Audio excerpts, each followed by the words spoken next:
Hello students, welcome to the Agnees online classes. और आज की क्लास में हम आगे बढ़ाएंगे क्लास 12 बिजनेस स्टडीज़ का topic financial market. So students, आज की क्लास में हम आगे बढ़ाने वाले हैं methods of flotation in primary market.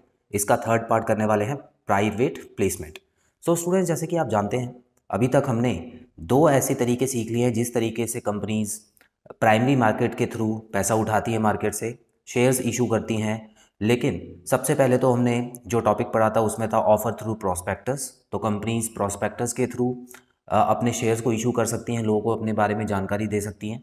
वो थोड़ा महंगा भी पड़ता है क्योंकि उसमें फ्लोटेशन कॉस्ट ज़्यादा होती है। दूसरे में हमने पढ़ा था ऑफर फॉर सेल। तो उसमें हमने देखा था कि कंपनी किस तरीके से किसी ब्रोकर को हायर करती हैं और उनसे बोलती हैं कि हमारे शेयर्स आप अपने कंज्यूमर्स को या जो भी इन्वेस्टर्स हैं उनको आप बेचिए। इसमें वो कमीशंस लेते थे थोड़ा सा ब्रोकर्स। तो ये जो तरीका होता है स्टूडेंट्स, ये थोड़ा सस्ता होता है, जिसके बारे में हमने बात ऑलरेडी कर ली है। अब हम प्राइवेट प्लेसमेंट के बारे में बात करेंगे स्टूडेंट्स। आइए देखते हैं इसमें क्या होता है। तो यहाँ देखिए लिखा है, under this method company sells the security to some selected institutional investors and individuals. तो यहाँ पर भी आप देख सकते हैं स्टूडेंट्स कि कुछ ऐसे इन्वेस्टर्स और इंडिविजुअल्स को कंपनी अपने शेयर्स इशू करती है जो कि इंस्टीट्यूशनली रजिस्टर्ड होते हैं गवर्नमेंट के पास। ठीक है, तो डायरेक्ट लोगों को यहाँ पर नहीं दिया जा रहा है। देखिए क्या लिखा हुआ है, प्राइवेट प्लेसमेंट। तो मतलब प्राइवेट तरीके से अपने शेयर्स को इशू किया जा रहा है, यहाँ पर लोगों को पब्लिकली नहीं किया जा रहा है। ठीक है, तो यहाँ पर कंपनी बिल्कुल उसी तरह स्टूडेंट्स, जैसे कि हमने ऑफर फॉर सेल देखा था, तो वहाँ पर पे ब्रोकर्स को हायर किया जाता था। यहाँ पर भी इन्वेस्टर्स और इंडिविजुअल्स को लिया जा रहा है और इनको काम दिया जा रहा है हमारे शेयर्स को इशू करने का। Helps to raise capital more quickly. तो यहाँ पर जल्दी से जल्दी कैपिटल यहाँ पे प्राप्त होती है कंपनी को। अब यहाँ पे देखिए प्रोस्पेक्टस में क्या होता है, थोड़ा सा लंबा प्रोसेस होता है। पहले तो प्रोस्पेक्टस छपने के लिए आपको प्रिंट कराने पड़ते हैं, उसके बाद फिर आपको उसका एडवर्टाइजमेंट देने के लिए अलग अलग तरीके अपनाने पड़ते हैं। आप चाहे ऑनलाइन एडवर्टाइजमेंट देना चाहें या आप न्यूज़पेपर के थ्रू प्रोस्पेक्टस भेजना चाहें तो उसमें टाइम लग जाता है। लेकिन यहाँ पर आप देखें, कैपिटल जो है वो बहुत आसानी से मिल जाती है क्योंकि सभी एक दूसरे की जान पहचान के ही लोग हैं, तो बड़े आराम से प्राइवेट प्लेसमेंट हो जाता है। More economical as it saves various flotation cost.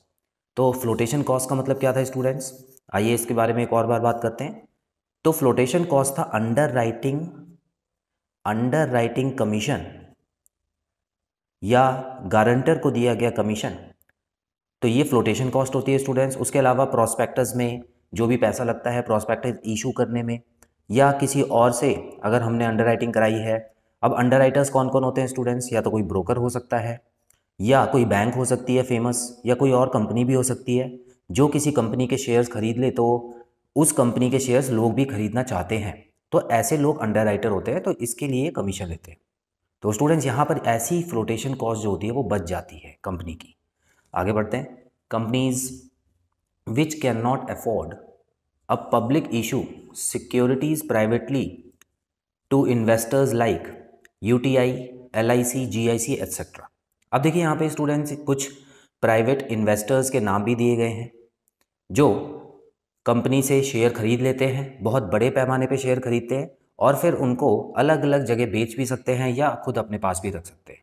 सबसे पहले यहाँ पे लिखा हुआ यूटीआई, और इसके बाद है एलआईसी। एलआईसी आप जानते हैं लाइफ इंश्योरेंस कॉरपोरेशन होता है, ठीक है। और यहाँ पर जीआईसी है, जनरल इंश्योरेंस कॉरपोरेशन है। तो ये सारी कंपनीज है, गवर्नमेंट से रिलेटेड हैं स्टूडेंट्स।